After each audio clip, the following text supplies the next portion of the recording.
Okay, now we'll call the meeting to order. Thanks everyone for coming. Before we start, I'd like to acknowledge that this meeting takes place in traditional and ancestral territory of the Mi'kmaq people. We are all treaty people. So we'll move to item 3, additions, deletions to agenda. Is there anything there we'd like to add or delete? Okay, so an approval of the agenda. The committee of the whole approved the agenda for August 27th, 2024 meeting as presented. Moved by Councilor Mosier, seconded by Councilor Bertels. All those in favor, raise your right hand. All those opposed. There's no presentations. There's no business arising or unfinished business, since this is the first committee of the whole meeting we've had in a while. So we'll move on to new business, and item number 1, which I'm sure most of the room was here for, is 7.1, the electric utility budget. There is a recommendation in front of us that committee of the whole refer the 2024-25 electric utility operating budget as presented to council for approval. And the committee of the whole, and there's recommendation number 2 we'll get to after recommendation number 1 and we discuss it. So I guess we just open the floor right now, and the whole idea of committee of the whole is it's just to get to discuss the budget. So if someone around the table would like to start, or would like to have a presentation, maybe we could, or if you have any questions for them, whatever you, this is really a meeting to discuss the issues, so we don't have to discuss the issues for hours every second Tuesday. So if someone would like to start, feel free.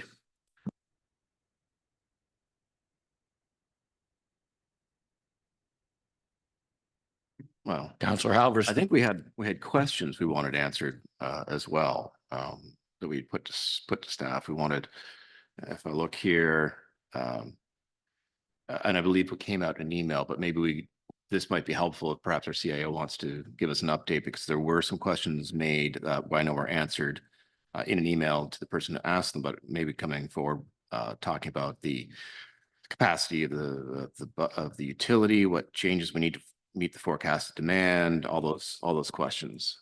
Do you know what I'm referencing there? I'll ask our CIO. Sure, go ahead. That was an email you sent to council with, and yes, so go ahead and present that if you'd like. So through the chair, the electric utility's current capacity is 33 megawatts, and substation capacity is not really a concern at the moment. There are, of course, issues with feeder capacity and voltage. The feeders operate at 5.33 kilovolts and 4.16 kilovolts, which are below the standard distribution of 12.47 kilovolts. So upgrading the voltage to this standard would reduce current by 56% and 56% respectively, and decrease line losses. There are projected changes needed over the next several years to meet current and future demand. Those are outlined in the SEMA report, and I'm happy to say that Darren Lamont, senior engineer with SEMA, is here in case there are very specific capital projects that council may, capital questions that council may have and would be interested in having answered. But this does include substantial investment to bring the feeders and substation up to current standards. Our existing infrastructure is outdated, and this does lead to additional costs, again, not just in upgrades, but also the special orders for certain equipment that are often needed. This budget and capital investment is the first step towards making needed investments to the utility. Staff are actively working with consultants and legal teams regarding potential rate applications. That work is ongoing. A question was posed on whether staff seek funding. Staff continuously seek out and apply for grants to support our infrastructure needs to the best of our abilities, our schedules allow. Certainly, we remain committed to exploring all available funding opportunities for all of our projects across what the town does. There were many questions about the large capital investment, particularly in the Kinnickle Road area, and how the determination was made on what would be covered by the town and what would be covered by new customers. And again, while developers do carry some costs in the extension of services, When large new customers request service and the significant reconfigurations of circuits is necessary, these costs should generally not be passed on to new customers. Normally, those substantial costs are only passed on if no facilities currently exist. So generally, if electric facilities are already available near a service location, the customer is responsible for the cost of upgrading service to their premises. However, they should not bear the cost of upgrading the entire feeder due to existing infrastructure shortcomings. Certainly, the town is committed to maintaining its infrastructure to standard and providing reliable customer service as governed by provincial legislation. Of course, as a utility, the electric utility does fall under the UARB. So the proposed budget includes work the town should cover per, for example, provincial requirements and best practices. Of course, Darren might be able to answer some more questions around that. Again, there is a projected deficit in this budget of $511,400. However, as I shared in my speaking notes before council, as of March 31st, 2022, the electric utility had kept earnings of about $470,000. Those kept earnings would go towards the deficit, leaving a difference of $41,400, which is relatively minimal considering the major investments that this budget is proposing. Again, we are uncertain exactly how this $41,400 might impact future rate increases. Staff are still studying the possibility of a rate increase based on the CEMA report and again, information from other consultants. No rate increase is likely to take effect before April 1st, 2025, due to the required Nova Scotia Utility and Review Board process that must be completed before any rate change is approved. We do suspect that the cost would be amortized over 3 years. However, the electric utility must continue operations in the meantime, and this includes regulatory obligations to meet requests for service made by current and future customers. Again, I will answer any questions you have to the best of my ability, but I am also very pleased that Darren is here to lend his expertise. Thank you. Councillor Halverson. Okay, thank you for that update. Before we get into, I guess, the specifics of the system, I would like to know about the reserve. $470,000 was the amount in the reserve. Are we emptying the bank on that reserve? And what will that do for the utilities' ability to pay in the future? Will we still have a reserve, or is that it? Is it gone? My understanding is that that's the kept earnings. It doesn't work exactly the same way as a capital reserve and, for example, the municipal budget. So these are earnings that have been simply rolled over to be spent again on things like capital upgrades. But yes, this budget, if the difference is to be the $41,400, those kept earnings would go entirely towards the budget. My concern is, as we're all aware, this utility is in need of several upgrades, and we're talking about the substation and the feeder support, and the voltages aren't meeting what we need to for the expansion here. If we have any kind of other expansion in town, it looks like we could be coming up against other issues. Is this something? I mean, what I want to know is, what can we do to prepare the utility so that we're not playing catch up all the time? You know, we as a council, we put land use bylaws in that were they were aggressive, that, you know, really was meant to spur on development. And we recognize we need development in this town. We need to increase the tax base. We need, for all the reasons we talked about over and over and over again. However, the utility is key to making sure we can have that development. So what I want to know is, you know, are we going to be chasing our tails for the next 1, 2, 5, 10 years, or is this something that is it actually seem manageable to run this utility at this point? I would look to maybe one of the gentlemen over here to let us know if, you know, what they see as if we're trying to increase our population, we're trying to expand with more development, you know, what steps do we need to be taking in the short term to facilitate that? And, you know, does it look like we're capable of doing that. Through the chair. Yeah, so during our, I'm from SEMA, we worked with the town and developed a plan over 5-10 years. And part of that expenditure was to look forward, build a new substation, increase feeder capacity down. One of the projects it's in the budget is a new project on Green Street, put a new substation up there. And then that will help enhance all the downtown core.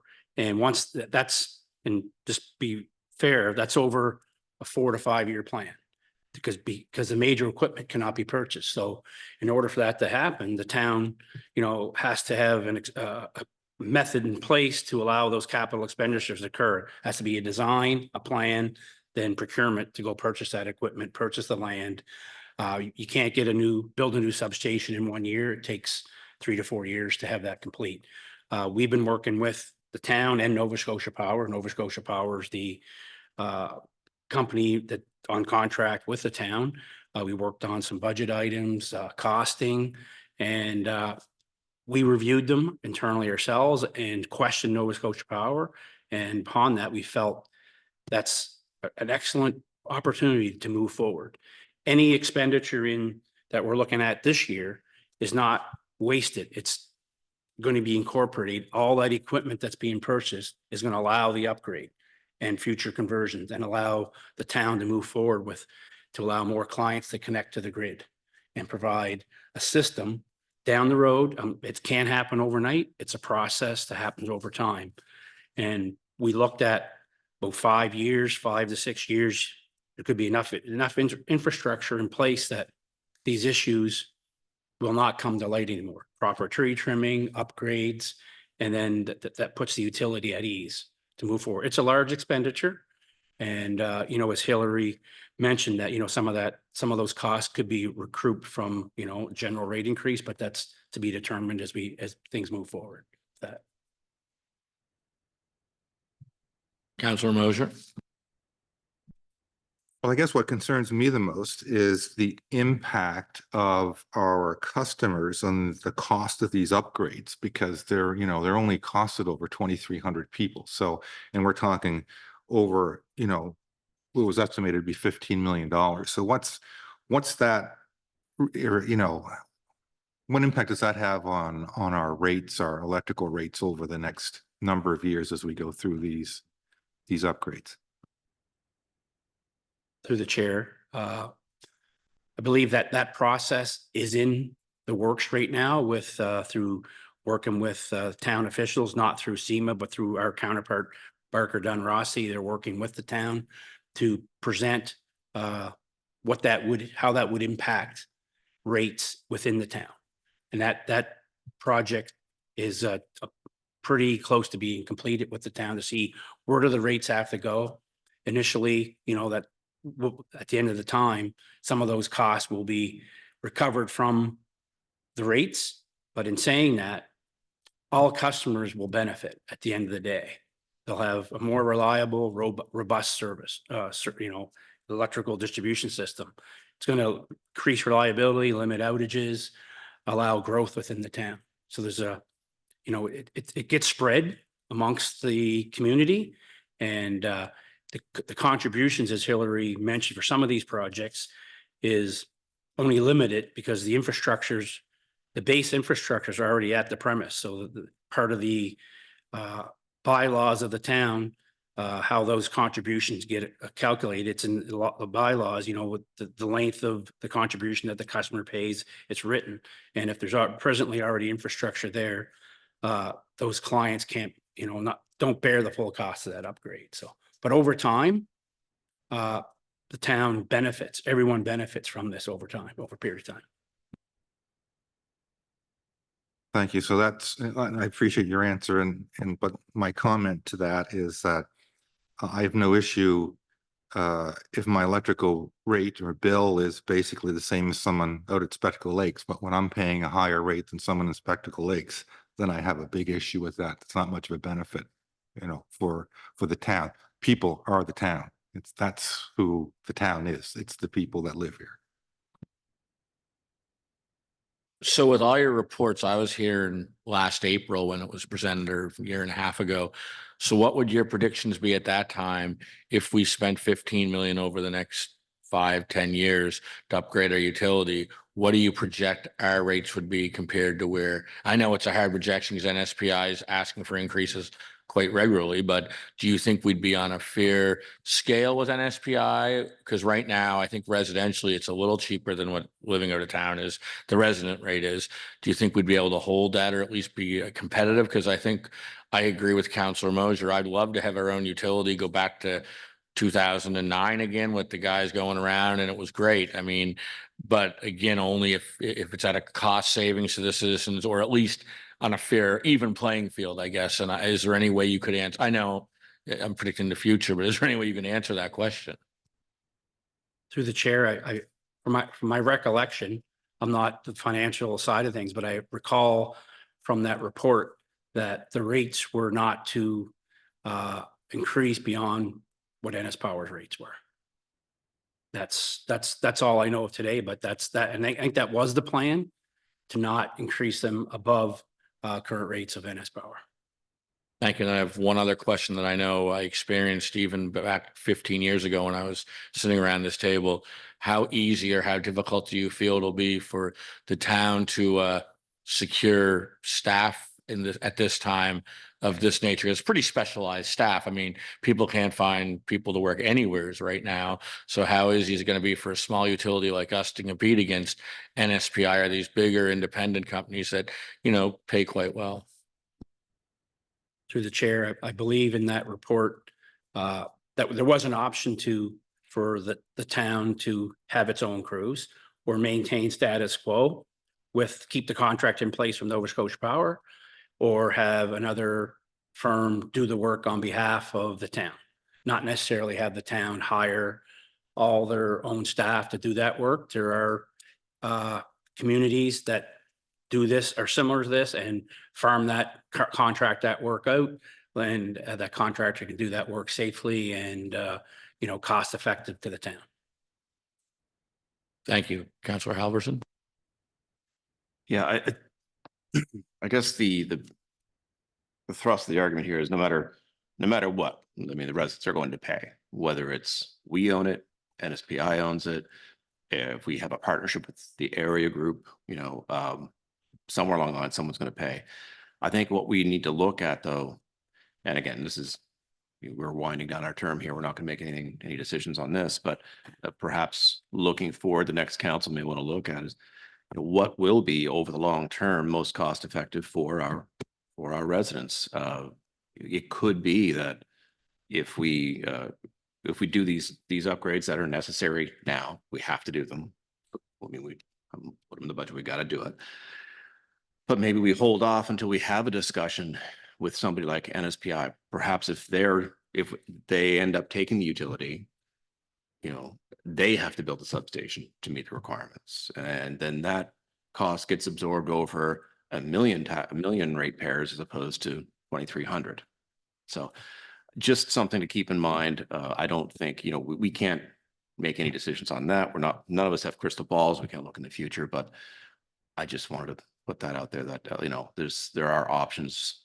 At the end of the day, we're all going to pay, and we just need to figure out a way to make sure that we can all afford to live here, because we start talking $15 million and every other upgrade we need to make here. It's a lot of money. I mean, we need to find grants. We need to work with other levels of government.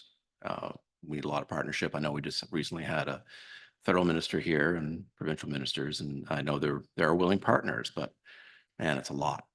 So anyway, that's all I have to say. I think, as far as that extension, I know that was the question I had about, why was the, that service line that we're talking about here going up to supply the new care home, why they weren't kicking in more, but you've explained it pretty well that if there's an existing line, then we are responsible to upgrade it if needs be.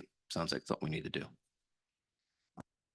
Thank you. And yeah, I guess my thing is, and we heard it here, and I was glad to have people here to explain it to us more thoroughly than at our meeting 2 weeks ago. But again, we have to do this 1.8 million, whether we're keeping it or not.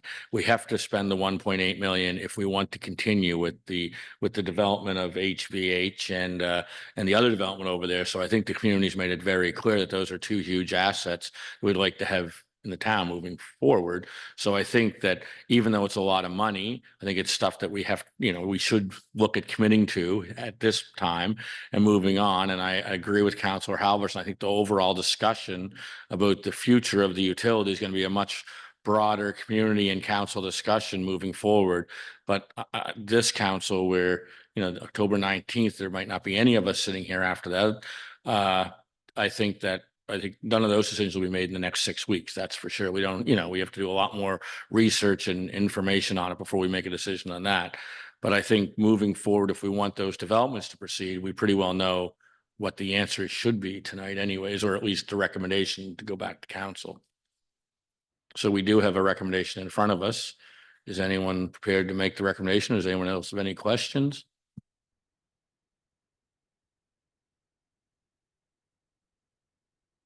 Deputy Mayor moved the recommendation. Seconded by Councilor Bertels. Any further discussion on the motion?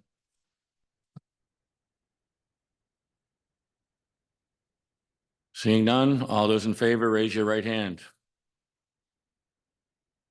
All those opposed? So who voted? Deputy Mayor voted. I voted. Councilor Halverson voted. Did anyone else vote? Okay. All those in favor, raise your right hand. Okay. Or all those opposed, raise your right hand. So the motion passes 4-2 with Councilors Bertels and Councilor Duggan voting against it. Okay, so that's the first motion. Second motion is that Committee of the Whole refer the 2000 electrical capital budget, which is what we just talked about, is presented to council for approval. So is there someone ready to move that motion? Is anyone prepared to move that motion? Deputy Mayor moves that motion. Anyone prepared to second it? Seconded by Councilor Mosier. Any further discussion? This is actually the budget that has the money that has to be spent to proceed with those projects in it. So all those in favor, raise your right hand. All those opposed? Okay, 4-2 again, this time with Councilor Mosier and Councilor Bertels voting in the negative. Well, first COTW meeting in a long time. We got to keep it entertaining anyways. So thank you very much. So now we'll move on to 7.2, council submissions and public input policy. There's a recommendation there that the Committee of the Whole refer the council meeting submission and public input policy to a regular council meeting for consideration and notice of the policy. So we can have a roundtable discussion about that at this point. Who would like to start?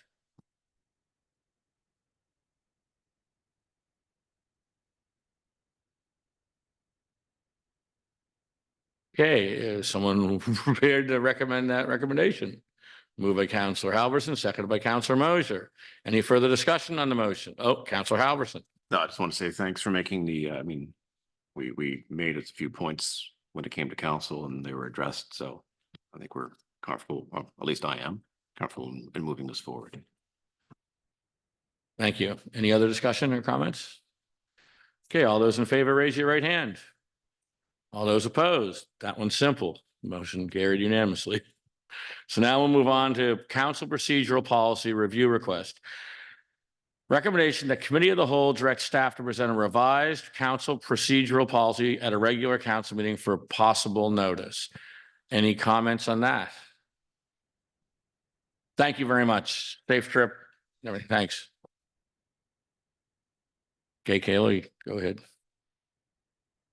So the intent of having this one here is, as you all know, it's election season. So as we prepare for that municipal election, we're reviewing the policies and practice that the new council will need to quickly familiarize themselves with. One of the key policies is our procedural policies. It's the rules on how we conduct our meetings. Essentially, the Municipal Government Act says that council can create those rules as long as we don't contravene them. So we do have a procedural policy in place, and it says when and how we will conduct our meetings. like how we will add additional meetings, agenda settings, motions and votings, and other meeting procedures. So the purpose of bringing this policy forward tonight for a little bit of discussion is to find out what's working with our current policy, what's not working. In your last 4 years, do you think we could have had a bit more clarity on how our meeting procedures work? So it's really more of an informal conversation to be, as the counselors who worked with this policy, we want to know, what did you like? What didn't you like? How can we approve this policy to make it a little bit clearer for our incoming council? So within the report, I do have a couple of suggestions, but I think it's best maybe just to pass it off to council first for your initial ideas. And then if our initial discussion doesn't lead to some of the requests for directions I put in the report, then we can come back to that. And I'd love to hear some of your input on some of those things that staff have identified as potential gaps in our policy. Thank you. So does anyone have anything to add? Counselor Halverson. Well, I will say, I think including the ability to add notices of motion at the end of the agenda, I thought was really helpful. That was something that wasn't present when our term started, and it only showed up, I guess, what, a year and a half ago, something like that, partway through. And I think that's that empowered council a lot more. I don't think like the formal way it used to have to be done was through a written process and submitted through the clerk and then approved by the mayor, and it was really cumbersome. I think it's better. It's out in the public as well. And if there's questions on how to form that motion, there's the people at the table here who can make that happen and help guide that motion. So I thought that was really good. I did have a couple more notes here, but I seem to have lost them. I think the big thing is we were talking about the incoming council. I do have a question about, I guess, the committee of the whole. It's not like we're a little more free here. Well, the training, when we all were brought on board, we had several sessions that were training sessions with municipal affairs and lawyers and procedure and Robert's rules and all those things. Are you prepared at this point to let us know what can the incoming council be prepared to, or can they expect to see to help prepare them? I think that'll help guide any advice we may have on this piece of policy. I think that's a great question. I think Kayla can answer basically all of them, because I think staff have been working, I think, very hard the last couple of weeks, trying to set up training for when the election is over on the 19th and council is sworn in. That unfortunately, no fault of anybody, you guys were elected in the middle of a lockdown. So this time around, I think there'll be a little more freedom to do more training and go for some training events. So I'll let Kayla explain what she has arranged. I know they've been working on it for the last couple of weeks, Councilor Alverson. Yeah, so through the chair, we are still finalizing our council orientation and what we have planned, but it will essentially be like, a Munis 101, how do you conduct your meetings, kind of Robert's Rules of Orders, recognizing, do we want to always use Robert's Rules of Orders, which is kind of the question that we have here tonight. We don't technically have to, it's our default. So trying to create rules that actually work for the people who are using them. Again, we're going to bring in a governance expert to come and do a session with the councilors. Our hope, again, things still are finalized, that we'll do a mock council meeting. So to get the incoming councilors familiar with making those notice of motions and working through some of the tools that we have in our, not to sound so cliche, the tools in our toolkit. And that would be some of the things that we've seen recently in the last few months, like how do we reconsider a motion? How do we amend a motion that's been previously adopted? How do we amend motions that have already been presented on the floor? And I think while our current policy does say we can do that, it doesn't clearly explain all those tools that we have. I find it's not laid out in a very user-friendly way for counselors to understand that they can do all of these things. So I think by amending our policy to make it a little bit more user-friendly, councils know the motions and how they can properly make them and what kind of tools they've had if they want to reconsider or amend something. Again, we're still finalizing, so. No, it all makes sense. I appreciate that. The only other thing I would mention, though, piece of training we didn't seem to get was equity, inclusion, and diversity training. And I know I just took a position with an organization, and that was one of the first things they brought us on to do. It seems to be something that's pretty commonplace. And considering we are a level of government, I think that's something that should be included for incoming council. So Yeah, I'll through leave the that. chair. Also, since the last time, we now have an equity and diversity committee with our regional partners, and there's supposed to be someone in that staff position at that point. I think it's back to rehiring process right now. So hopefully by the time the new council comes in, we'll have that staff person in place and they'll talk about the regional committee. I think it's more than just the regional committee, though. It's about, there should be some actual training. It's not just Yeah. you have a committee here, but there should be training to let people know, hey, this is what it means. This is what it looks like in practice. Right. So that's, I know that the training's available everywhere, as I'm sure you're aware. So just maybe something to look into. Counselor Mosier. Thank you, Worship. It's one of the items I see here is like to remove the need for seconding the motion. I really don't agree with that. I think that's a good stepping stone to see if there's at least support enough to discuss the motion. Otherwise, you can just throw anything on the floor and it can be kind of a waste of time. With regards, just some background and with regards to amended motions, that became very difficult on this council because it was a rule that was, I guess, more closely enforced. So rules are great until they start working against you, and then nobody likes the rules anymore. That seems to always be the way. So in previous councils, we would have a discussion on the topic, and largely that discussion helped formulate a motion, and that was made on the floor. So this council worked from a more strict guideline of, you couldn't discuss the topic until a motion was on the floor. So anyway, that's why I think it came, and no one had once Matt left, no one had the wherewithal of how to negotiate all the rules of amending motions and back and forth, right? So if you're going to go with that route, I would certainly suggest that, some real good training is provided to an incoming council for that, because that's has, been clumsy for us here in this council. Right? So whatever the council wants to adapt, whether they want to adapt the discussion to formulate a motion or they want to have pre-written motions, and then a motion has to be on the floor to discuss, but that also leads to amending emotions more so, because once your discussion happens, that's when the amendments start to formulate, so you have to do one or the other, I think, but either way, it's worked one way or the other, but in order to make it not look so clumsy and uncomfortable for the council, at least the training should be provided. Thank you, Counselor Halverson. Actually, to Council Mosier's point there, I actually agree with him that having a seconder is important. I don't think, again, you throw anything on the floor and it could be absolutely foolish. And then we're going to spend an hour chasing our tail and then go, well, we'll have the vote. And then all of a sudden it'll be 6-1 and we wasted an hour. So I do agree with the seconding of the motion. What I would like to see, to the point of having conversations, is more of this, more committee of the whole.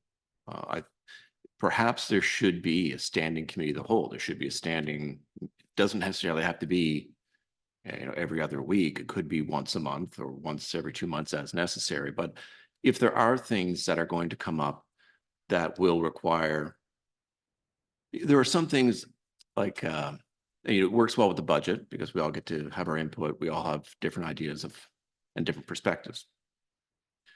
There are some things, we're not going to have a committee of the whole necessarily on purchasing a new fire truck or a new piece of equipment or whatever. We don't necessarily need that. But when we're talking about, things that philosophically we may have different takes on, that's a good place to air those and have those conversations, as opposed to having it on the floor in the middle of a motion.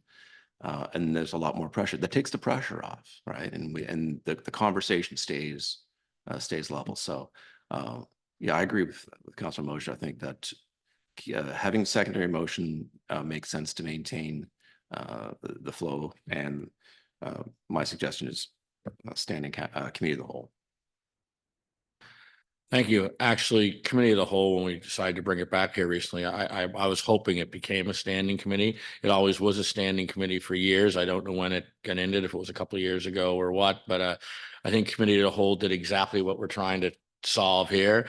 We talk about things tonight. Hopefully we don't all have to be on the same page, but we can talk about it, motions made, and then we at least know where we all stand on it. And because we have tried to change things quite a few times recently, halfway through, and to be honest, we don't know how to do that once a motion's made and seconded. It's very difficult.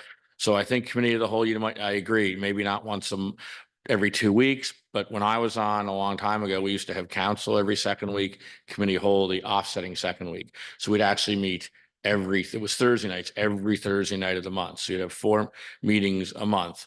And, so I'm not suggesting that because people have other lives and families, but if you met once every 2 months, even in committee of the whole, with all the key issues, I think that would definitely solve a lot of things. Plus you would get people out like tonight, and they wouldn't look at an agenda. Even us sometimes look at an agenda and say, where did that come from?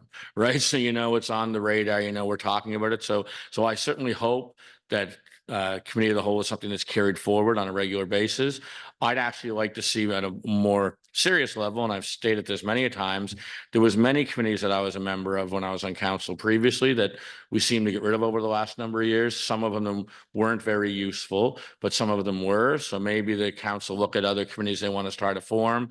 The one I always liked was recreation, because a lot of counselors don't use all the recreation facilities, right? They don't, I might not be in the gym, say, for 6 months, and someone else might not be in the rink for a year, right? So when you started talking about things in those facilities, when you had that public input committee, you usually have people that use the facilities on that committee, and they come up with all kinds of ideas that I'd have never thought of, or anyone around this table ever would have thought of. So I like the idea of maybe looking at that down the road in the future.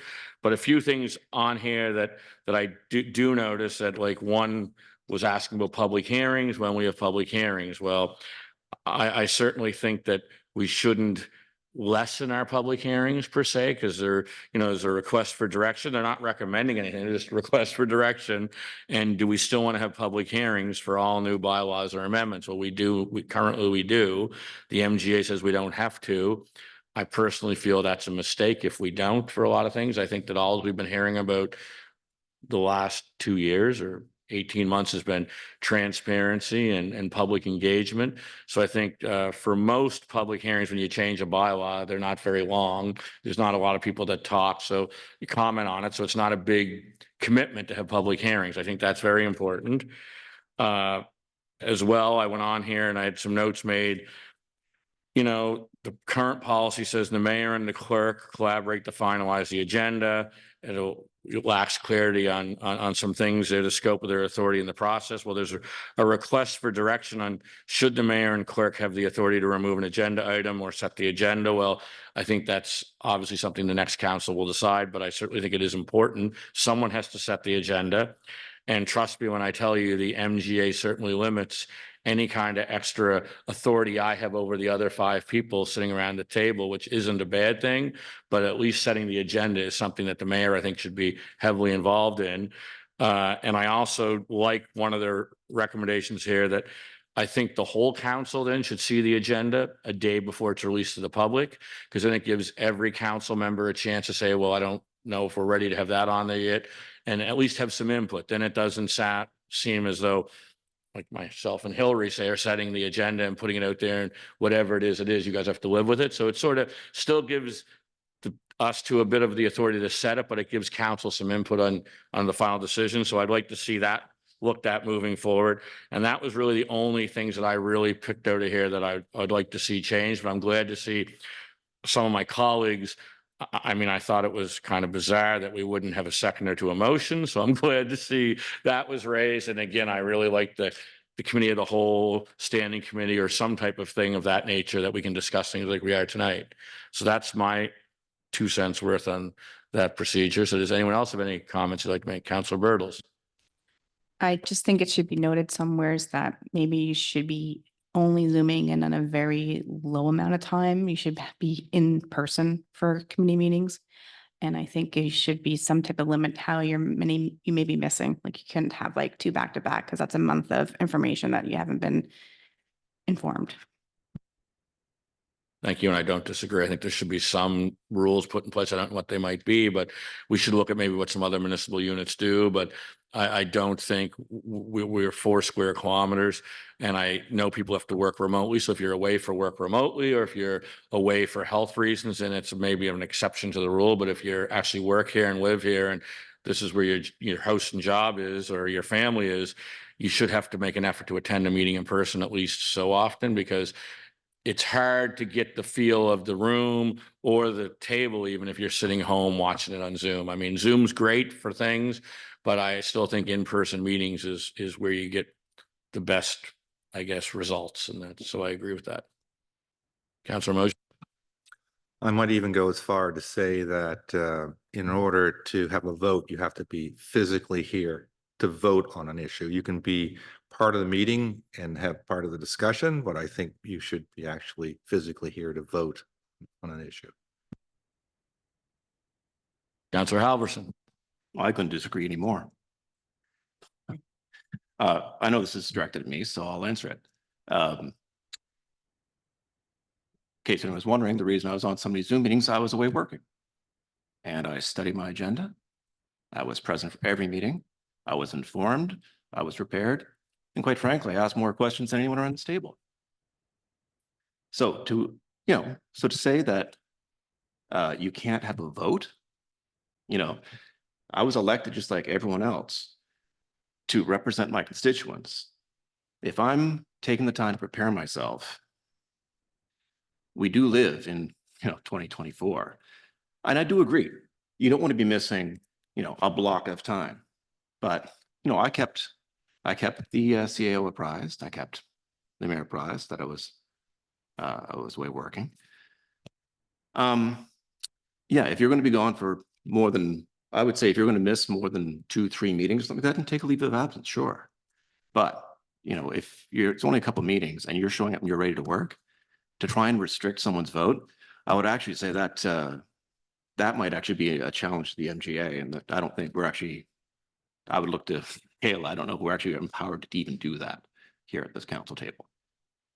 We probably don't. And I never once suggested that. I suggested we had a councilor run in 2012 that thought they should be able to Zoom in when he was probably the only one in town that knew what Zoom was, right? And the councilor today at that time didn't allow it. So I just feel, if you're away working, or if you're health reasons or whatever, if you have health reason in your family that you're somewheres, then I certainly feel Zoom is more than acceptable. I just don't want it to become a routine, because it can become a routine and become very easy for people to sit at home and participate and not face this if it's heated, for example. If it at times it was, right?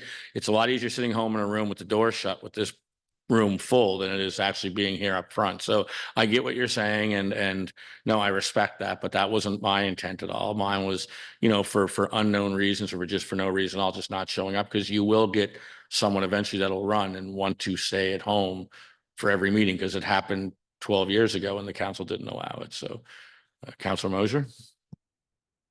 Well, this wasn't at all intended to be directed at anyone. It's just my personal feelings about this. And over the last 12 years, as you said, one of the first instances was, someone wanted to travel and be away a lot. They wanted to vacation. And there was actually 2 counselors. One wanted to be away in business, one wanted to be away on vacation because they traded houses. So anyway, that wasn't, I don't think that was even considered in the MGA at that particular point in time. And Zoom only became otherwise until COVID. You had to be at the table here to discuss or vote. So prior to COVID, that was the way it had to be. And if you missed more than 3 meetings, you were off council. That wasn't a council rule. That was an MGA rule at the time, I believe. Anyway, that's the only reason I say. Now, not that it's going to happen in Lunenburg Town Council, but I could be held at gunpoint, on a Zoom camera and no one sees me, and could force my vote. I don't think that's going to happen in Lunenburg, but it could happen in bigger districts, right? So all I'm saying is that you can be influenced while you're not publicly here at the table. So that would be my rationale of why I'd want you to be at the table for a vote. You can be part of the discussion if you're away. And I think there should also be some rules around being, missing a number of meetings, that would warrant you being eligible to be on council as well. Anybody else want to chime in? Counselor Halverson? Yeah, no, and I agree. If you're going to be missing a block of time, you should be taking a leave of absence as, and I believe, I can't remember, one of us did, I think at some point, from health or medical reasons, somebody took a leave of absence, so to be away for a couple of days. Fine. Just let people know.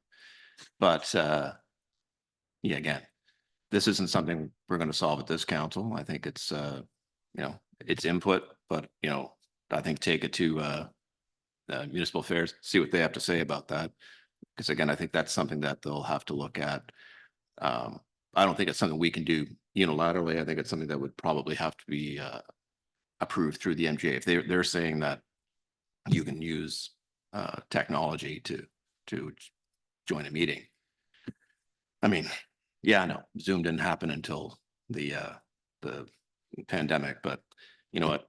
Email didn't happen until the last 10 years. So, we all have cell phones now too. Are we supposed to, post notices at the post office every time we're having a council meeting too? Are we going to send letters by registry? Like, what it gets ridiculous, right? So we do live in the here and now.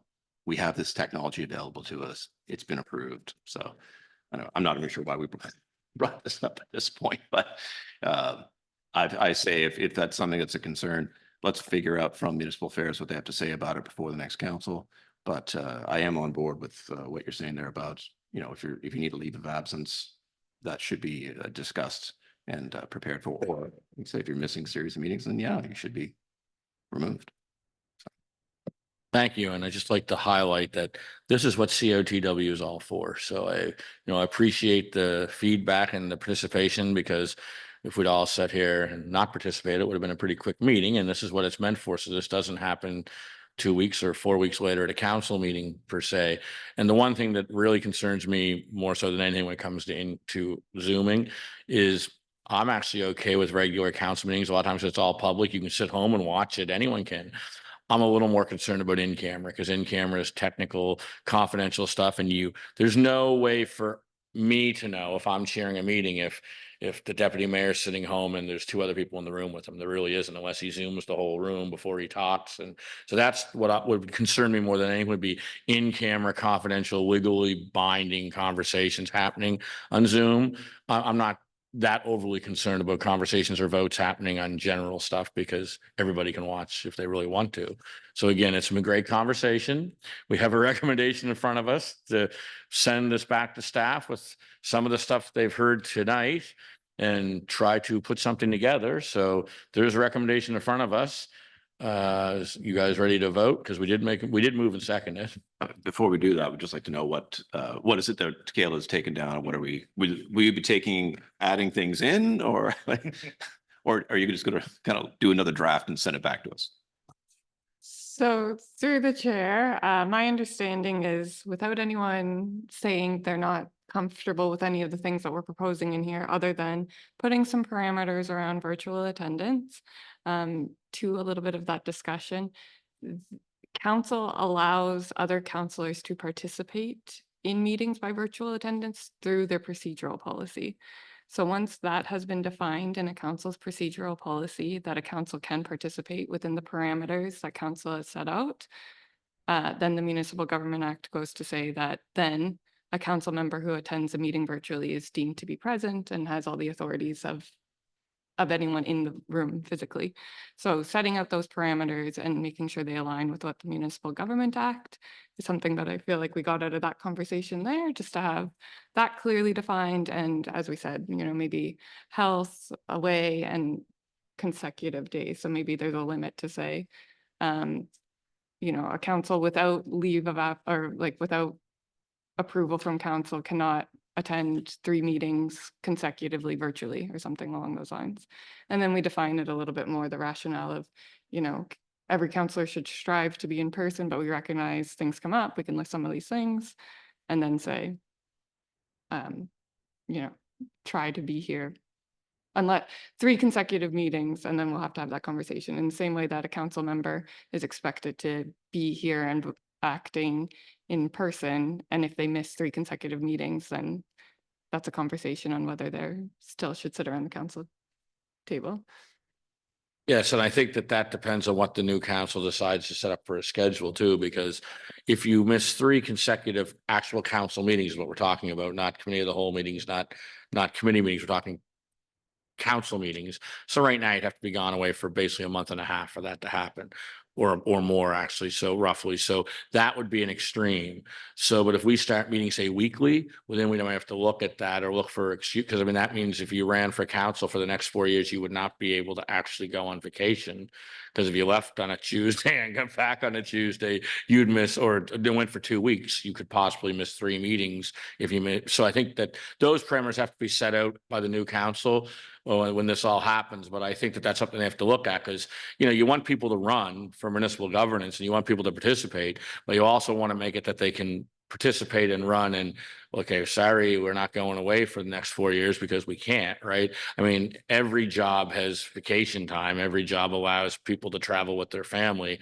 I don't think this should be any different. There's much higher levels of government than us that take some time off. I'll just leave it at that, right? They're allowed to do some things outside the assembly and that. So, you know, there has to be acceptable reasons too. So we have to look at, and I guess every council can deal with it differently, but I think that's something we have to look at, because you don't want to be too stringent, because then you'll be lucky to get 6 people to run for 6 positions. And that's the last thing you want in this community, I think. So.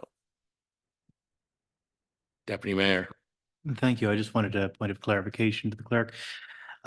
You made some good points there, but there was much talk around the table about the need for continuing with the second or 4 motions. Will that be included as well?